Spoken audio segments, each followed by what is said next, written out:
All right. Well, welcome to our next session, Family and Children's First Council State and Local Overview.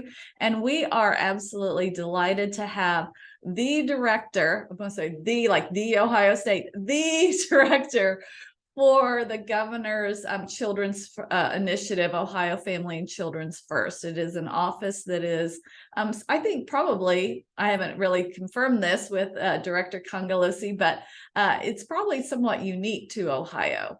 And so we're really excited to have our director, Elisha Cangelosi, with us, and her sidekick, her co-laborer, Colleen Tucker, as well. And they are going to just talk with us about what it is that, who they are, what it is that this office does, and then how we can kind of work together locally. And very excited. I was introduced to them through Dr. Mike Davis. And he's like, you need to meet these folks. I'm like, okay. So I always follow his lead. So welcome. And I'm just going to mute myself, go off camera, and I'm going to turn it over to our two presenters. And then again, if you want, they'll kind of direct you as to how they want to engage in conversation with you, and then we'll just go from there. All right. So please welcome our director Cangelosi, and she's going to kick it off for us. Thank you so much, Reba. Gosh, you are so kind and so complimentary to us in our office. And you're right. Dr. Davis had approached me in a fatherhood commission meeting. We both serve as commissioners, and said, you have to get to know Reba and the work that they are doing with DRC, and how FCFCs might be able to assist with that work and be assisted by that work. And so Colleen and I are so excited to be here today. Just to kind of set the stage, when I present, I always like to give you a little sneak peek into what to expect. So we have about an hour with you guys today, or we do have an hour with you today. And so we want to be mindful of that time. We're going to do some brief introductions just so you know who we are and what brought us to this work, because I think that's always important. And then we will actually get into walking you through. We have 4 learning objectives we'd like you to get out of this today. We'd like you to understand what FCFCs are and why they were created. And I think it's really an interesting story that you might enjoy. The kinds of services and supports a family might expect to receive from a local FCFC. They're all slightly different, but then also our office has statute mandates that dictate some of what they do.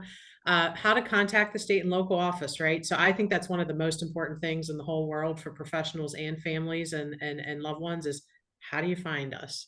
And then number 4, we really want to tell you how you could collaborate with us in different ways. So those are really the 4 things. I think it's going to be really tough to follow Dr. Mosley. Colleen and I were telling Reba, but she also gave us so much inspiration. Colleen and I were chatting back and forth almost the entire time with quotes and what she was saying and trying to capture it all. But I think she said best, we have a family problem in the state of Ohio and across the country. This isn't a person problem. This is a family systems issue that we're seeing in a lot of these situations. It affects the family, and it is felt and returned by the family. And so FCFCs really can play a powerful role at the local level in helping to support families and their children. And we know that people reentering have children a lot of the time, and they are part of a family. And so as Dr. Mosley was talking about, how do you welcome that loved one back into the family, back into the fold? And what kind of supports are going to be needed along the way for the children involved too, because we know that families are systems. And when you systems theory would tell us that when you tap on or kind of poke one part of the system, it affects all the other parts, right? So we need to think of families in that exact same way. Next slide, Colleen. I let Colleen manage our technology and more, because if I was running it, it would be probably a tragic set of circumstances. So I'm going to turn it over to Colleen to tell you a little bit about herself and why she came to this work. And you can see her lovely picture there. You can look at her picture here on the screen. Yeah, I was just about to say I'm about to hit next really quick, so you do not have to look at this. You'll get Alicia's picture next. My contact information is not on this, and you'll see that Alicia's is not on the next slide, but our contact information is on the last slide. So we did not leave that out. So just so you know, we'll get to that. So thank you for so much for having me and for all of you participating today. This is a great opportunity, not only for us, hopefully, to provide you some information, but I'm going to speak for Elisha and I both that we are learning so much today. And we're encouraged by so far what we've had the opportunity to listen to. I am the Assistant Executive Director of Ohio Family and Children First. And as Elisha said, a couple slides from now, we'll kind of explain what Ohio Family and Children First is, and then how that works with the local Family and Children First councils. But I've been in this role for a little over 2 years now. But prior to this, I have worked in the child serving human services space for 21 years now, I think. I won't get into my entire resume, but I did work in inpatient alcohol and drug treatment with women, many of them who had children. Actually, the majority of them did, and their children were young. They were able to have their children with them while they were in treatment, which is obviously so important. I worked in the children's services space as a social worker. And for about the last 14 years, I have been with the Ohio Department of Job and Family Services, Office of Families and Children, doing work with children's services and with licensing for foster care, adoption, and kinship. And I've also had a great opportunity to work with both parent and youth partnership and advocacy groups to really work and ensuring that youth and families and caregivers have a voice in all of the social services and human services work. So Elisha, I'm going to hand it over to you. Thank you, Colleen. As you can see, Colleen just brings a wealth of amazing experience to our office, and her passion for kids and families shines through in everything she does. So we're very fortunate to have her as part of the team.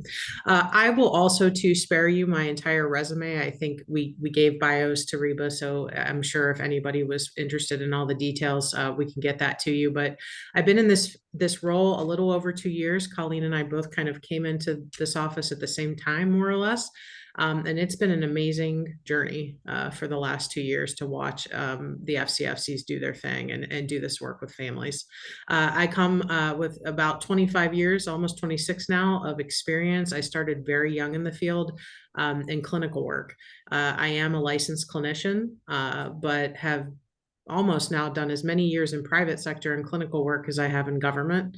And I've worked in child welfare. As I said, I've worked in clinical work. I've done some teaching, also worked with the aging population, which is incredibly important for kinship care of children and a myriad of other things. So my passion, I often am quoted as saying kids and families are my jam. And that is true. I kind of eat, sleep, think about how we can best serve kids and families all the time.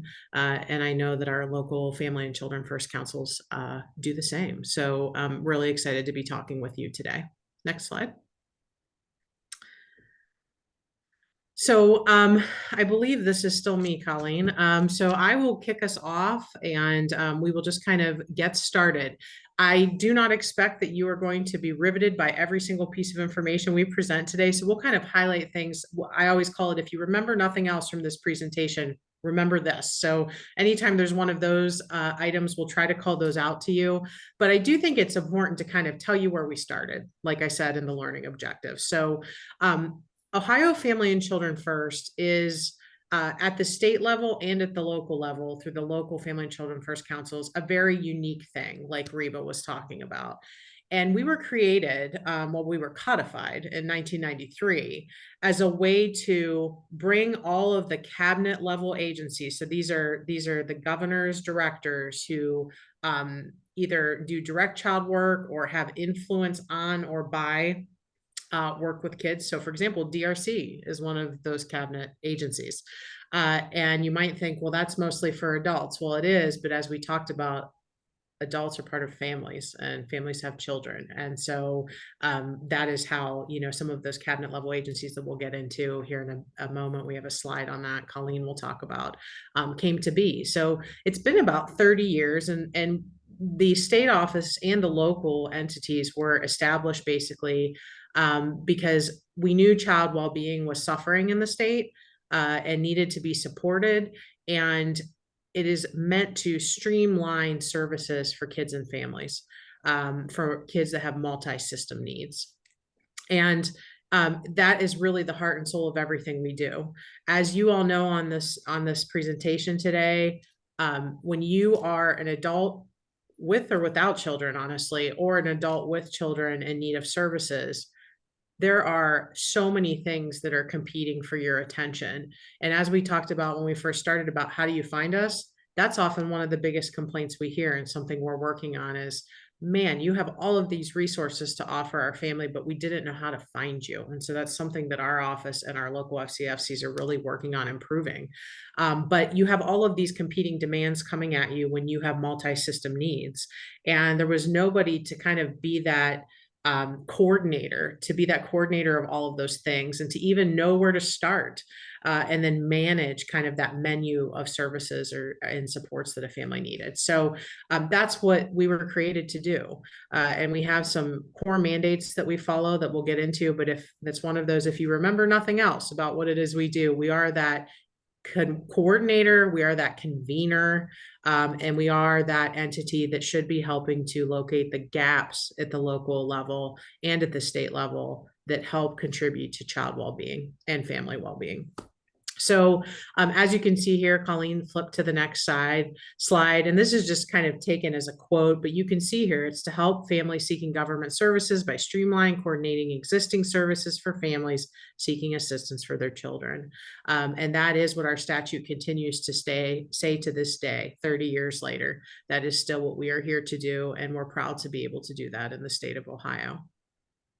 Next slide. Going to pass it to Colleen. We're going to do a lot of passing back and forth today, so just bear with us. So as Elisha said, we're obviously codified over 30 years ago. Well, 30 years ago. I keep thinking over because I'm already thinking it's 2024. And part of the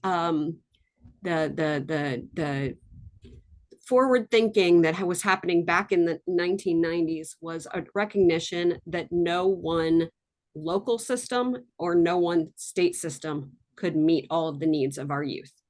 And so what is in statute is that at the state level, all of this list of cabinet council agencies have to come together to convene a cabinet agency to really look at child and family well-being across the state and how we can meet the needs of families and children, regardless of location, across where they are located, geographics, anything like that.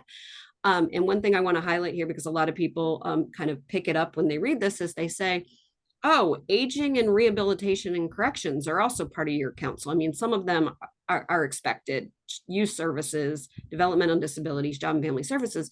But when you think about rehabilitation and corrections and aging, the reason that their involvement and participation as part of this council are so important is because, as we know, we have an aging population that right now is increasingly taking care of their children, whether those be grandparents, other kin, relative or non-relative kin. They are heavily involved in child development and ensuring that we are raising healthy children and families.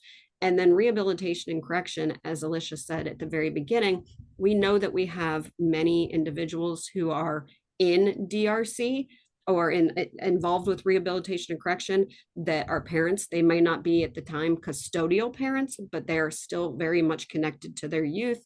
They may be looking to, to re-enter into the community and get custody or reestablish parental rights. And so we know that those youth do better when they can continue to have a connection with their parent and their caregivers, whatever that looks like. Then one of the things that was recognized was if the state is if we expect the county at the local level to do this, the state needs to do this. So also in statute, it a list of county council members that are mandated in statute to also be involved at the local level within their county, to come together regularly to look at service gaps within the community, to look at ways to engage with families and children and community partners better, to increase support within their community, and to ensure that the community members know that Family and Children First is an entity and they're available.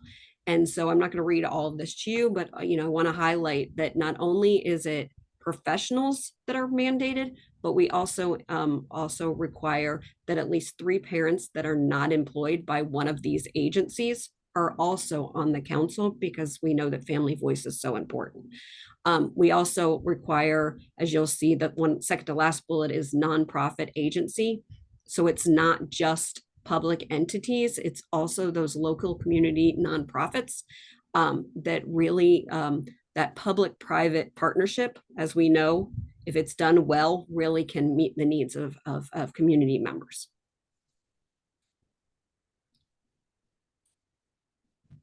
Elisha, this is you. So you've now seen all of the players and partners on the previous 2 slides, both at the state and the local level. And I will just say, one of the biggest elements of confusion sometimes around what Family and Children First councils do, as Colleen was telling you, is I think people are most used to seeing direct service delivery providers. So you might go, you need housing, so you go to a housing provider. You may need counseling, so you go to a counseling provider. FCFCs are a little different that way. Again, we are the coordinator, convener.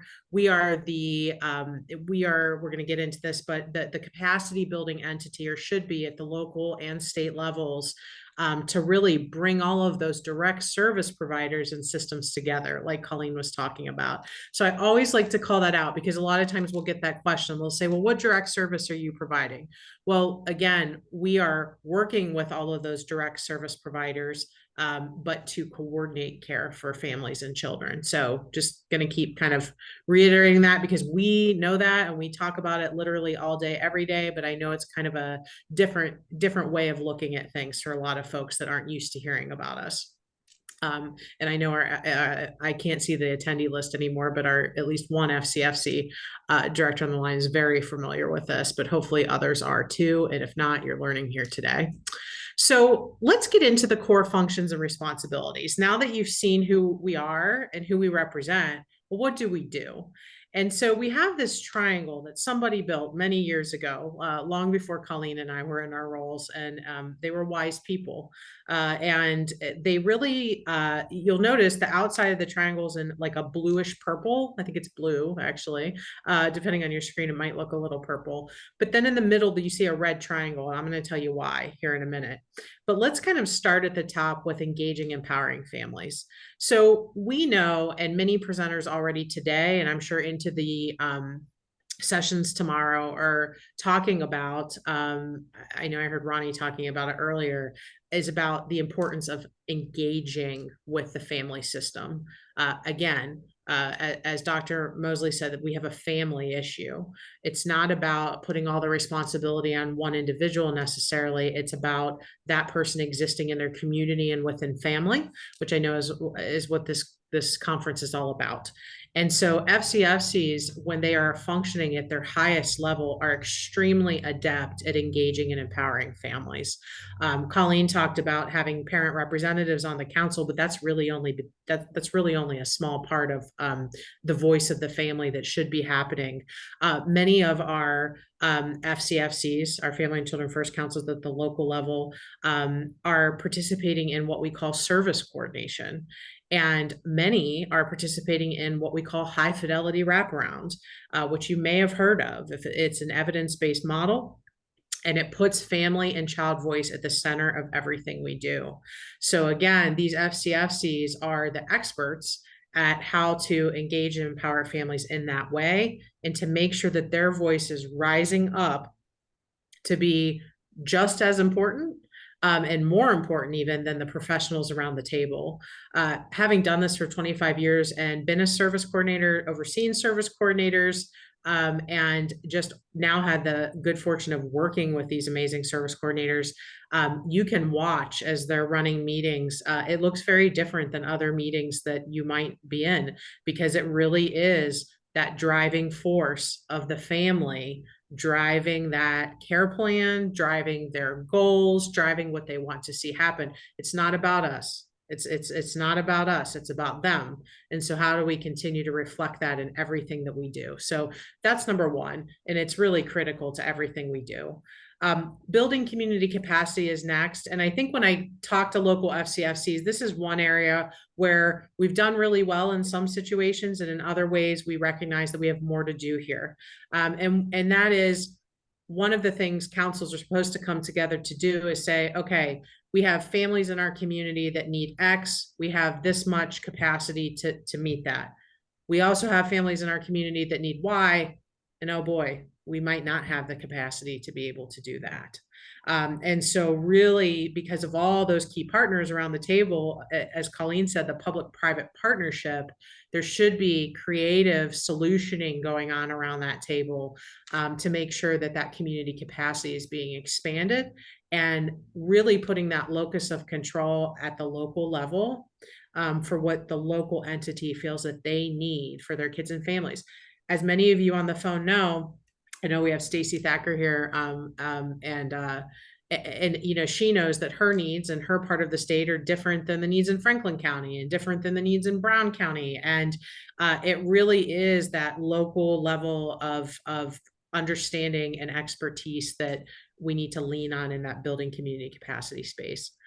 The next area is coordinating systems and services, which you've heard me talk about a lot already. It's not just about service coordination for a family and a child, but it's also about the systems that are coming to the table.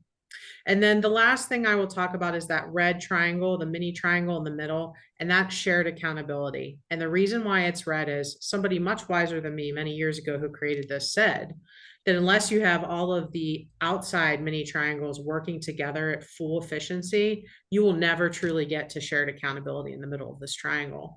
And shared accountability is all about the efficiencies and the function of council isn't just sitting on the shoulders of the coordinator or the director. It's sitting on that entire council that comes to the table to best serve kids and families in their community.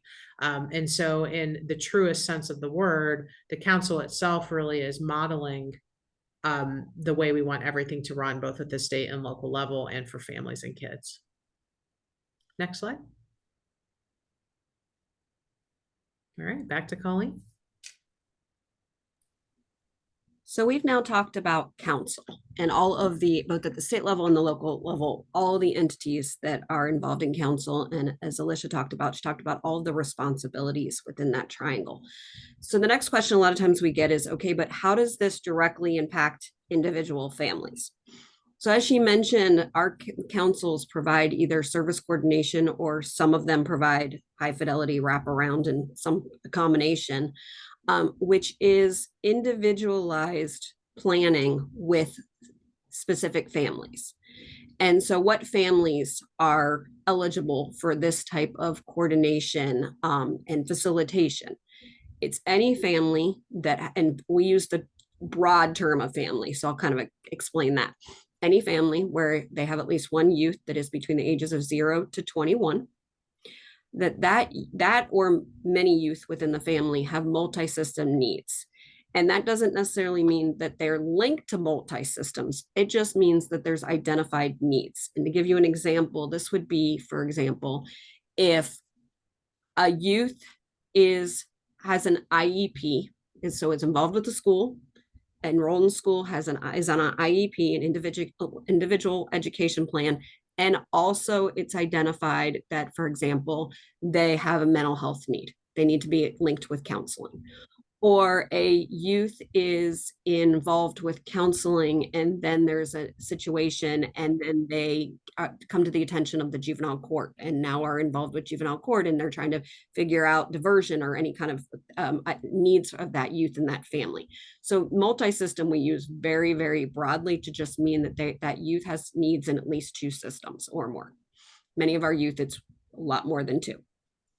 And then it is voluntary. So the caregiver, whoever that caregiver can be, and as I said, family is very broad. So it could be a biological parent, adoptive parent, a legal custodian, a kinship provider, a foster parent, it is voluntary, so that they have signed and given consent that they agree to not only have that council coordinator or director working with that family, but they're going to bring in all those other system partners that are there to think about and work with the youth and the family to figure out what needs and that youth and family have. So they're signing off to say, yeah, we're okay with the school being involved in these discussions. We're okay with probation. We're okay with whatever systems that are identified that the family agrees to. So that, not to interrupt you, Colleen, but I think that slide that, and I'm sure you guys are going to get the PowerPoint deck. We can send it to Reba, but that slide that Colleen just went over is another one of those, if you remember nothing else from this presentation, because I know you guys are getting hit with a lot of information. Remember that eligibility criteria. And when we get to the end, when we show you how to find us once again and how to collaborate with us, if you forget, we'll help you. So, and I also dropped in the chat, please ask us questions if you have them, either come off mute or write them in the chat. Colleen and I are pretty informal, where we work for the state, but we don't want it to be like the state talking at people. So if you have questions, please ask. You don't even have to hold them to the end. Thank you, Elisha. All right, Colleen. So the next question that after we get who's eligible and who you're serving, a lot of times we'll get the question, well, how's this funded? Because everyone wants to know how things are funded. And we originally started with a whole slide on how we're funded. And then it was like, well, really, what do we need to highlight? And what do we think that you guys will be the most interested in? So the state OFCF, the Ohio Family and Children First, so our office, we are completely funded through interagency agreements with all those cabinet agencies that I mentioned a few slides ago. So we don't have any of our own money. We thankfully we are very appreciative that those cabinet agencies fund programming, so that we can then provide some funds to the local level to support some of their administrative overhead, and even more importantly, some non-clinical services and supports that they're able to provide to families. Is it a huge pocket or bucket of money? Not necessarily, but we really are constantly looking at new and creative ways to identify or to access and identify additional funds to support the work of the local councils. So one of the things that they are able to do with the funds that we provide them is that as I said, they can fund family-centered services and supports, which we are FCSS, because we love our acronyms. It's non-clinical services and supports. So these are services and supports that are not necessarily that are not paid for through Medicaid, or are not clinical services that insurance would normally cover. These are more creative services that a lot of times other pots of money cannot pay for. So these funds are funded by the combination of 4 of those departments: Job and Family Services, Mental Health and Addiction Services, Developmental Disabilities, and the Department of Youth Services. The funds are a combination of federal Title IV-B and state GRF, which is always important, because we know that means that we need to make sure that we are meeting all the federal and state guidelines for how to spend the funds. And in state fiscal 23 that just ended at the end of June, there were about $3.7 million spent allocated to the 88 counties to fund these non-clinical services supports. Just some data to kind of help kind of visualize how these are spent. So of that $3.7 million, 2,554 unduplicated youth received those funds. Some received those funds multiple times. Some received just one allocation of those funds. It really is at the local level. They work with families to develop an individualized plan on how to meet identified goals and needs of that family and that team that they bring together, and then they determine how to spend those funds. Of those funds, the majority of those funds were either spent on service coordination, so the actual facilitation and work to bring all those parties and that family and that youth together.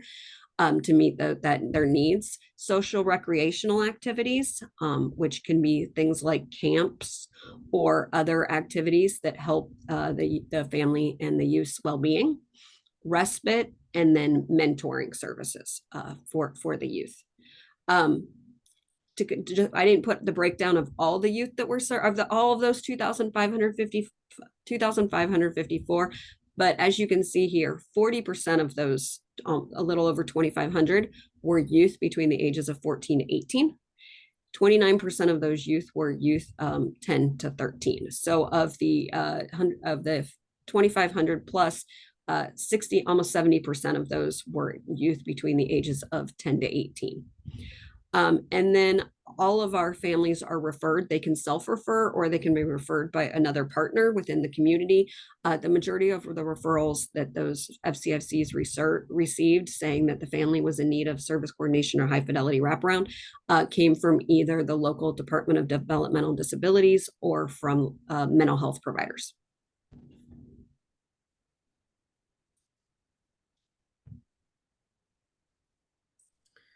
So I want to add one thing to Colleen, what Colleen was just saying, and then I see we have a question in the chat, which is so exciting. So I'll let Colleen take a look at that while I talk about one more thing from the previous slide. And that is, some folks will say, so the only kids your Family and Children First Council served were 2,554 kids. That answer is no. So those 2,554 kids that were served and their families are only the kids served through those state dollars that we provide. Our 88 councils, there's one in every county. We haven't said that yet, but you'll see it on the map that we're hopefully, fingers crossed, if technology works, that we're going to be able to bring up the website and maybe walk you guys through it. But every county has a local Family and Children First Council, and they may serve hundreds more children than what are included in those numbers. I don't know exactly. I was getting ready to present, so I can't see the exact breakdown of who's on the call, whether I'm talking to families, people with lived experience, people, professionals, other state employees potentially on the call. But you know, there's lots of pots of funding that happen in every county. Never enough for probably the need in a lot of our spaces, but they may be serving children in out of different pots of money that the state doesn't provide. I'm going to get into this in this slide here once we answer a few questions, but we are heavily looking at data and outcomes, which I do see Dr. Davis was on with us here. He is very aware as one of our oversight departments that we really are working hard on our new data system so that we can start capturing all the kids that Family and Children First Council serve one day, so that it doesn't just look like we serve 2,554 kids, because we're doing so much more than that. And we want to show, right? Colleen talked a little bit about our funding, and though we're incredibly blessed and grateful for all of the funding that we get, like Colleen said, we actually did get a modest increase this year, which was amazing in this budget cycle. But we want to be able to show the good work that's happening so that we can say to people, by showing them outcomes, look at what we're able to accomplish. If anybody got out their calculator, that 3.7 million divided by 2,554 kids, that's less than $1,500 per kid. And if we could start showing outcomes, and we do have some outcomes from previous calendar years, one in particular, which is helping to prevent out of home placement of some of these children, which we could have a whole session on just that. And talk about that all day long. We know we have a crisis happening right now, and we need to address it. And we have shown in the past amazing outcomes by delivering these non-clinical services and supports, and by doing service coordination with our families and helping to coordinate that care. Remember that we were talking about at the beginning. We can actually keep kids in their home, which, when you know about kids being placed out of the home and how expensive that is, and really how detrimental that is to the family. So those of you that are used to adult incarceration, putting children in congregate care or in detention, or, you know, though necessary sometimes for safety and community safety and safety of self and others, has an impact on the family. And so how do we use these very not expensive supports compared to those very expensive things and then show better outcomes anyway. The sooner we can intervene, the better off we are. So I'm going to kick it over to Colleen. I know she's been working on the chat. What do we have, Colleen? So I read the chat and then there it is. It disappeared for a second. So one of the first question we received was, how do we handle situations when folks are suspicious of or reluctant to be involved with government entities, especially if a family has had a child removed by DCFS? At any point, they may be reluctant to ask for help from the systems. Elisha, I'm sure you have some thoughts on this too, but I will say that one of the great things with the Family and Children First is, yes, it is a public entity and there is an administrative agent that has to be one of the public systems within that county. But it is really an opportunity for the Family and Children First Council to be a kind of non-biased individual who the coordinator, the director is bringing all those different individuals and together and saying to the family, like, yes, we know you have this history, but really we are here to help you and your children or child or children meet their needs in a very holistic approach, so that you're not having to shop around and go from system to system and try to figure it out yourself. I'd also say that if the Children's Services is still involved with that family, then yes, they need to be involved in that part as part of that team. But there are going to be situations where maybe the child was removed years ago. There's no current active involvement, and the family now has identified that, hey, we have some needs and we need some support. And as I mentioned before, it's up to that caregiver to determine who they want is there at the table while that team is meeting and working to meet the needs of the families. Elisha, anything else on that? No, I would agree with everything you said. I think we definitely understand, especially when we're looking at racial disparities and other disparities, that certain families have been disproportionately impacted by state and local involvement from some of these systems. But like Colleen, all the things she said, we are voluntary. Yes, if they're involved, they need to be at the table, but really it's about, again, raising that family voice to the top and letting them guide a lot of the interventions and what they want to see. That is complex when Children's Services can have, the case plan and things. So certainly there's navigation there.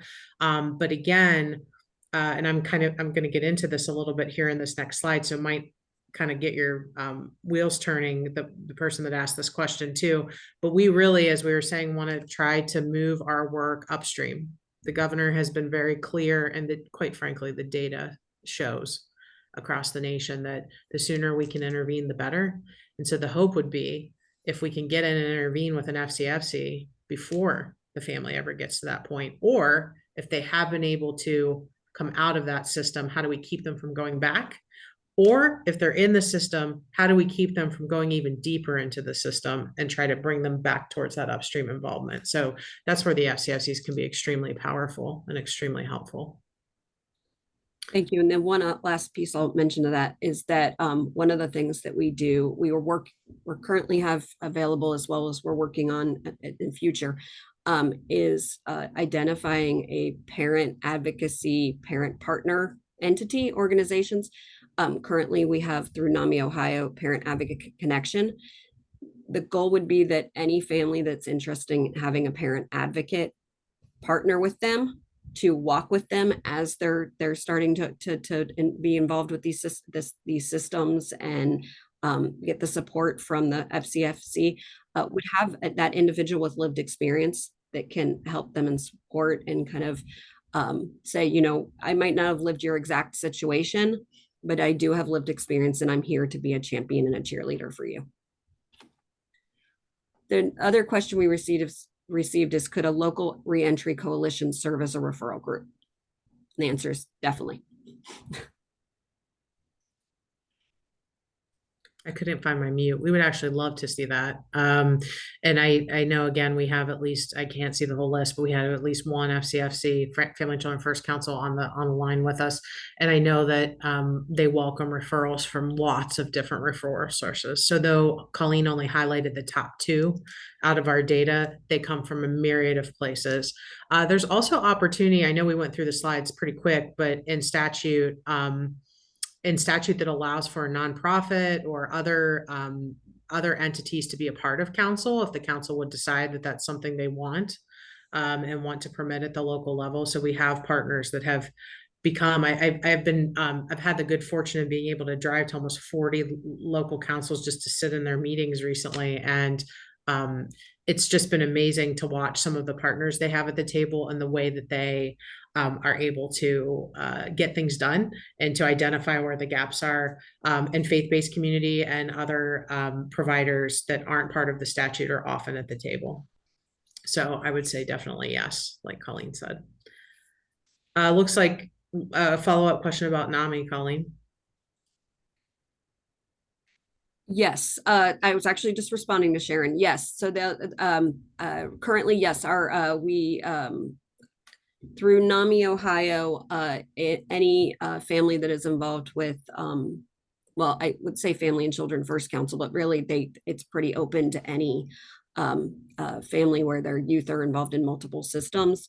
A parent advocate can be available, and that parent advocate can either be available to attend in-person type events, activities such as an IEP meeting with the school or a court hearing if the parent wants them, but also can be available virtually, as we know that there may be distance or there may be an issue coordinating schedules. And some of our local Family and Children First councils also have parent advocates that are connected directly into council. So I would say getting in that front door that we'll show you, we want to leave time to show you the map and our website, hopefully, at the end. But if not, we're going to give you the website. And that way, that's kind of your best way in. Again, because the council is there, that coordinator director and their staff are there. And sometimes folks, again, we don't get a lot of funding. So some of these FCFCs only have a part-time person or a person 10 hours a week. And then some are very fortunate to have a lot of local funding to supplement with what we give them and have multiple staff. But I would just say that's your best line in. And then obviously, if you have any questions, you're going to get our contact information at the end of the presentation today and on the slide deck. You can also reach out to us and we'll connect you directly to the director or the service coordinator in your local community. They do get to, again, kind of choose outside of statute who they want at the table, but more often than not, they're extremely welcoming of anyone who wants to partner with them, because we are very grassroots in a lot of ways. We don't get a lot of money. And so we have to be very creative, as I'm sure many of you on the call are also used to, that need for creativity with the funding that we do get. So just to say that, oh goodness. Dr. Davis is in the chat. Thank you so much. We could not do what we do without the support of DRC and without the support of Dr. Davis and his team. So we appreciate you as well very much. So I'm looking at the time and we have about 16 minutes left. So I want to be mindful. And again, I know our audience is diverse with lots of different backgrounds. So I'm going to keep this pretty high level. We debated about putting this slide in, but we really think it's important to talk about where we're headed, what we're doing in this 2-year budget cycle that we're in, this biennium that we're in right now. Call it the biennium if anybody's not familiar with that. It's just the 2-year period that the budget concerns, and this is the work we're doing in state fiscal year 24 and 25.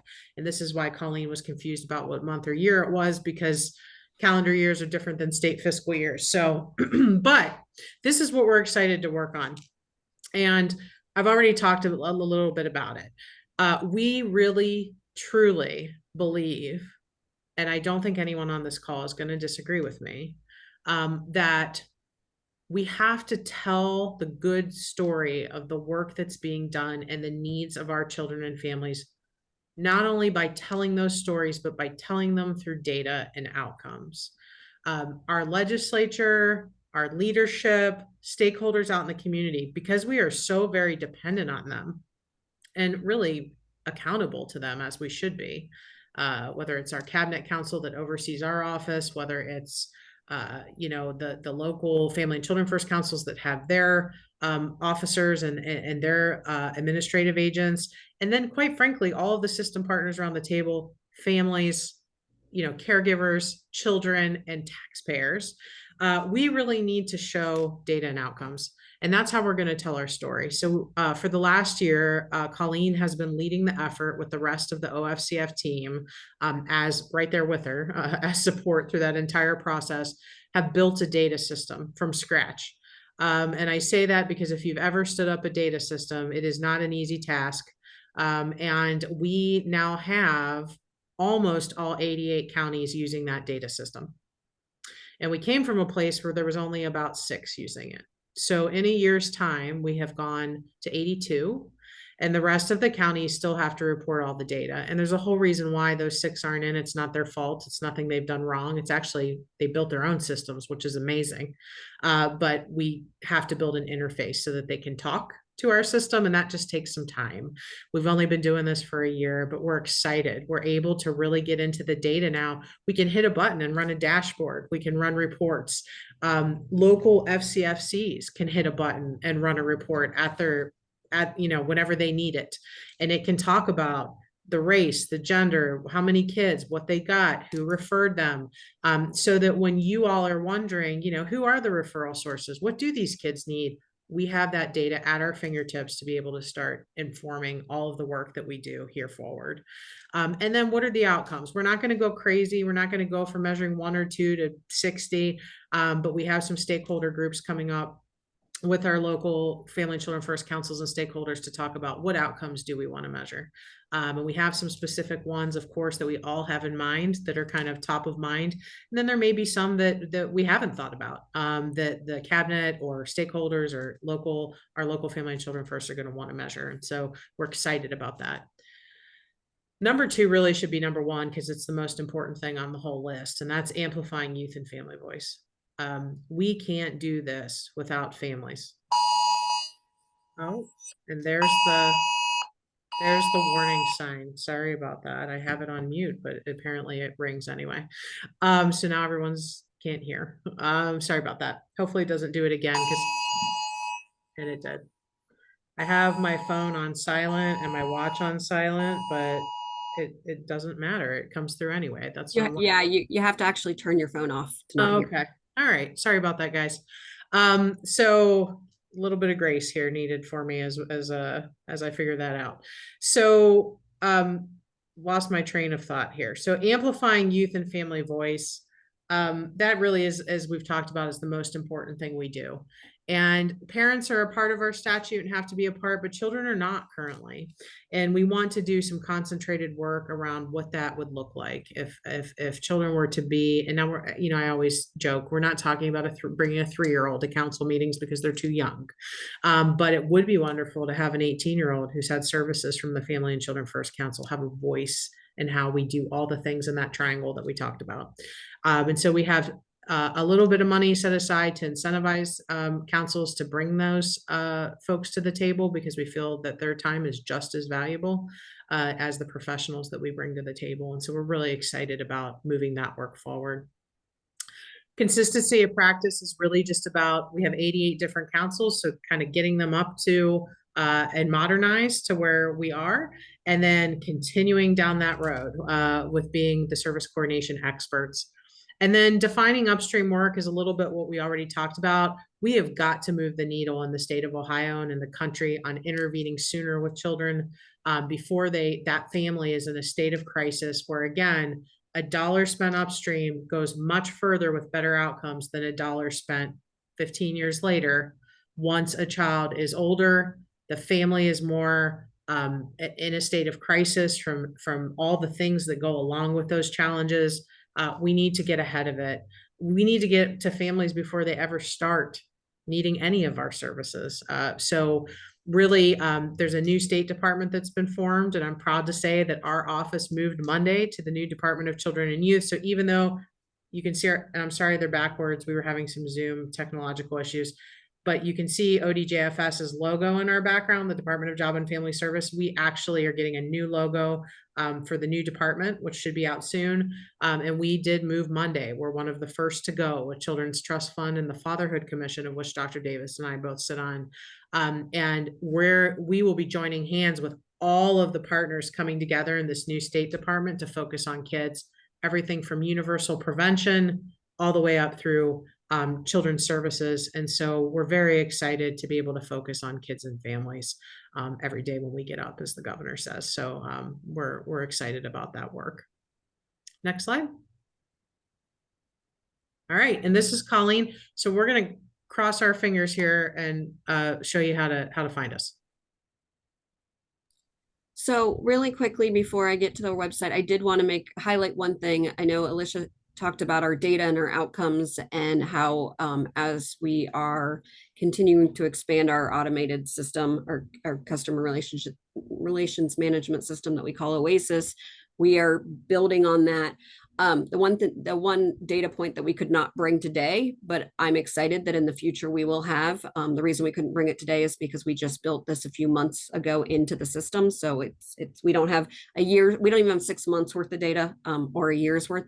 But one of the things that we added to our system in the spring is not only we already had the ability to document a use family and the caregivers and where they all lived and any other household members, but they will now be able to document if any individuals within the household are incarcerated or homeless, and if they are, where they are located, to hopefully help us highlight another need. As we know, youth and families, as we've been talking about so far today, throughout all of these different presentations, is that an individual who's been incarcerated, they're not alone. They shouldn't be siloed. They're part of a family. And so if we know those families and sooner, then we can not only support the family while that individual is incarcerated, but then as they're re-entering into the community, we can ensure that they're involved in those services and supports and facilitation of entities as we're moving forward. So I just want to let you know, we are excited that hopefully by spring, we will have some data on that to add to all of the data that we're already gathering. So as Elisha said, we have our website, and I have a slide here. So when you guys do get the presentation, this is a hyperlink. This Find Your FCFC is a hyperlink that will take you directly to our website. But I'm actually going to stop sharing for 1 second, and I've already pulled up our website.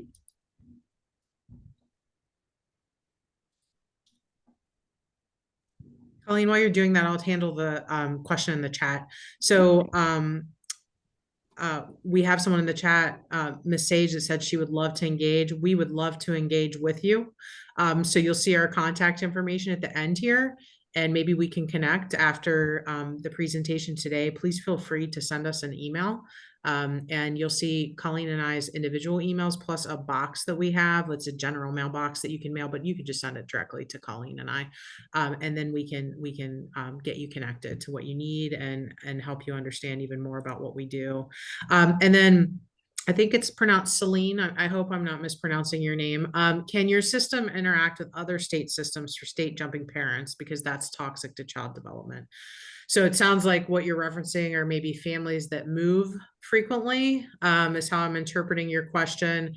And yes, so I just actually got a call yesterday about a family that was in Pennsylvania and now has relocated to Ohio. And everyone is kind of trying to piece together the information of what led them here. And so the Family and Children First Council locally has been a huge part of that. And you can imagine when families have been transient in their location for a myriad of reasons, right? Some out of their control, some by choice, some due to environmental factors and situational factors. That FCFC can be critical to helping piece together that story of the family. And again, as we talked about earlier, kind of being that voluntary entity that's not children's services, who's trying to just say, look, it seems like we've been a lot of places. You've probably tried a lot of things, because remember, when families come to us, I always say this to people in my 25 years, by the time a family or a person presents for help, they've tried everything else. they didn't just sit there and wait. They've often tried a lot of things. And as again, Dr. Mosley talked about, some are maladaptive coping strategies. I'm not going to lie. Not everything they've tried has been great. Sometimes it has been. And most of the time it's a mix, right? We all exist in families and we all make good and bad choices. And we all cope as best we can, I believe, with the situation at hand, with the skills we have. And so the FCFC, again, can be integral in just saying, hey, I'm a non-threatening support for you. I'd like to help you. How can we piece this story together to get your kid, your child, what they need, and to make sure you're supported as a caregiver? So thank you for that question. Escaping court orders. Yes. So same answer. It's a complex situation for sure. All right. It looks like, because I know I've shut off all my phones now, so I can't see the time. It looks like we have about 4 minutes left. So I want Colleen to be able to show the website here, because it looks like she was able to get it to come up. Okay, I was going to say, or can you see it? Because I can't see what I'm showing you, so I want to make sure that it's displaying. Okay, so here is our website, Ohio Family and Children First website, and I'm going to take you actually back to the home page. And when you come to the home page, you're going to see a kind of a description of our OFCF, and then we have all of our featured content. The thing that I wanted to show you here is if you scroll down, you'll see Find Your County Council.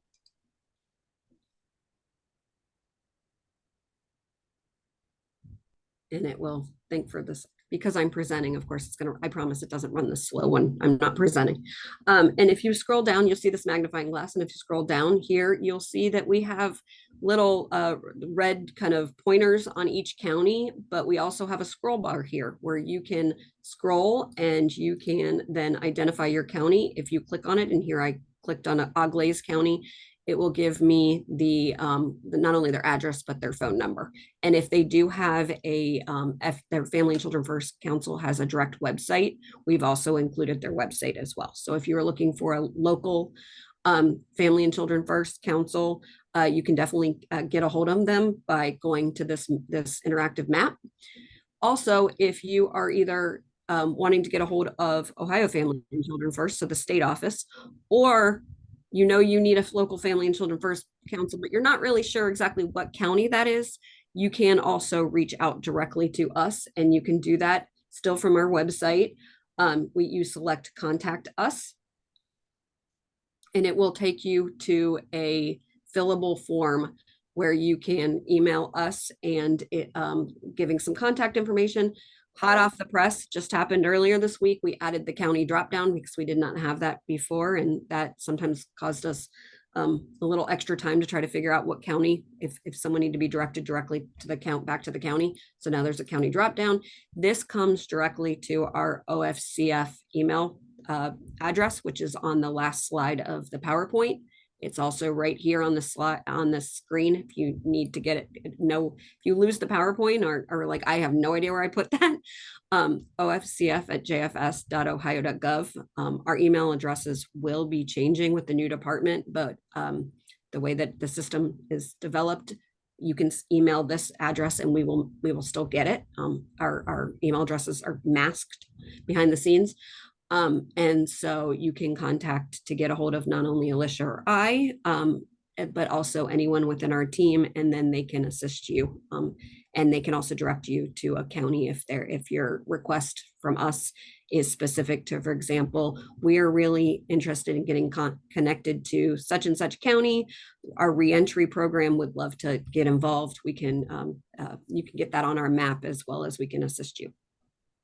Thanks, Colleen. And if you could just flip back to that last page of our slide deck so they can see our contact information. I know it's 2:30. I just want to thank everyone for their attention and time today. I know I always say state presentations are not the most riveting a lot of times because we're presenting on the work and sometimes, it can get a little dry, but we hope really that you leave here today, at least knowing those things that I talked about, who do we serve? I hope what you heard is we want to join with you. We want to hear from you, whether at the state or local level, and then how to find us. That's really, I think, the most important things. Reba, anything else we're forgetting? I think that is fantastic. And again, thank you both so much for agreeing to do this session. And I know my wheels are turning with with ways of collaboration, particularly, around sometimes our coalition or our service providers or our allies and our families, of course, are that first point of contact, right? They're just one system, but we all know that often it bleeds into other systems. So I'm just starting to think as you've been talking, as we've had conversations offline as well. So thank you for being here and sharing, and also being in the other sessions. And hopefully you all are connecting and with some people who might be new co-laborers as well with your group. So appreciate that. Again, I will get this from Colleen and Elisha, and we'll post that to the Community Experience website, which you'll get information on all that later. But in the meantime, thank you all for participating, asking great questions, and being open and curious about this phenomenal resource that we hear all the time in reentry. What about families? How are we serving families? How can we serve families? And not wanting to, but not having the capacity to. And that's where the collaboration builds that capacity piece for us. Our strength is together. Our strength is together, and that's how we will move this work forward. That's right. That's right. So with intentionality and with collaboration. So thanks again, and enjoy the rest of your day. There's one more session after this, and then on to host sites tomorrow. So have a great rest of your afternoon. Thank you so much, everyone. Bye.